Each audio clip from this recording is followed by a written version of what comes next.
मोहतरम हजरात, अब आने वाला पार्लियामेंट इलेक्शन है। पार्लियामेंट इलेक्शन के अंदर मैं हैदराबाद, तेलंगाना, पूरे हिंदुस्तान के मुसलमानों से एक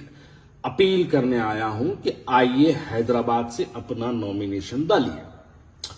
जहां जहां असदुद्दीन ओवैसी साहब अपने अपने उम्मीदवार खड़े करे हैं, जो वहां पे कॉरपोरेशन में भी खड़े करे हैं, असेंबली में भी खड़े करे हैं, जहां जहां भी जब इलेक्शन हुआ, असद साहब जहां पे जाके जो है जिन लोगों को हरा के आए, जिन लोगों को तबाह करके आए, जिन लोगों को निस्तो नाबूद करके आए, जिन लोगों को सियासी तौर पे खत्म करके आए, उन तमाम लोगों से मैं दर्दमंदाना अपील करता हूं कि आने वाले पार्लियामेंट इलेक्शन में आइए हैदराबाद से। अगर आप किसी पॉलिटिकल पार्टी से लाके नॉमिनेशन डाल सकते हैं तो डालिए, अगर नहीं डाल सकते तो इंडिपेंडेंट डालिए।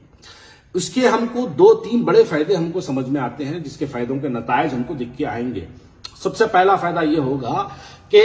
हिंदुस्तान की तमाम वो फिरका परस्त ताकतों को यह बात का महसूस हो जाए कि असदुद्दीन ओवैसी के खिलाफ कई हिंदुस्तान के मुसलमान अपना नॉमिनेशन डाल के इस बात को साबित किया कि वो असदुद्दीन ओवैसी साहब की आइडियोलॉजी के खिलाफ है।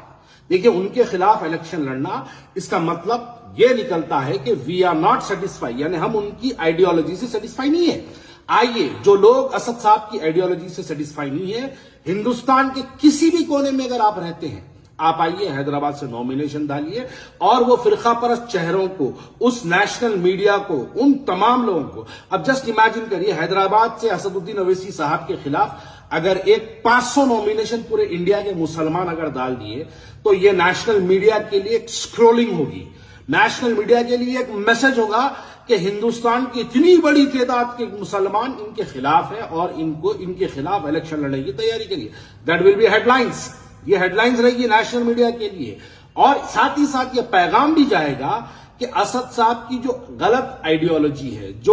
वो जो फिरका परस्ती की आइडियोलॉजी है, इनकी भाजपा को जिताने वाली जो आइडियोलॉजी है, इस आइडियोलॉजी का स्मिथ टूट जाएगा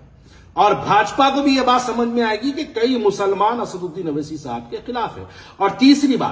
तीसरा फायदा उससे यह होगा कि जब एक 200, 400, 300 लोग जब नॉमिनेशन डाल देंगे और वो नॉमिनेशन वैलिड हो जाएगा, विड्रॉल नहीं होगा, तो असदुद्दीन ओवैसी साहब पहले हैदराबाद पार्लियामेंट का इलेक्शन ईवीएम से हटाया जाएगा, बैलेट पेपर पे लाया जाएगा। जैसे बैलेट पेपर पे आएगा तो बैलेट पेपर नहीं, बैलेट बुक बनाना पड़ता। तो बैलेट बुक जब बनेगी तो ये जो डम्मी वोटर्स जो एक बड़ी तादाद में हैदराबाद में है, ये तमाम वोटर्स बड़े कंफ्यूज हो जाएंगे वोट डालने के लिए। और जब वो कंफ्यूज हो जाएंगे तो आपको हकीकी हैदराबाद की पोलिंग परसेंटेज आने वाले पार्लियामेंट इलेक्शन में समझ में आ जाएगा कि कितने वोट ये बड़े आवाज निकाल के बड़ी बड़ी पार्लियामेंट में तकरीरें करने वाले, अपने आप को हिंदुस्तान के मुसलमानों का एक बड़ा चेहरा कहलाने वालों की हकीकत आप तमाम के सामने आ जाएगी। मैं इसलिए इस वीडियो के जरिए आप तमाम से अपील करता हूं, आइए इस पार्लियामेंट इलेक्शन में इंडिपेंडेंट नॉमिनेशन डाल के, एक 200, 500, 1000 आदमी नॉमिनेशन डाल के एक पैगाम दे दीजिए पूरे हिंदुस्तान के फिरका परस्तों को, एक पैगाम दे दीजिए पूरी नेशनल मीडिया को, पैगाम दीजिए कि हम असदुद्दीन ओवैसी साहब की आइडियोलॉजी, उनका तरीका, उनका भाजपा को मदद करना, इसके हम खिलाफ है, लिहाजा हमने नॉमिनेशन डाला। बस यही आपकी जीत और यही आपकी कामयाबी हो जाएगी। इतने में ही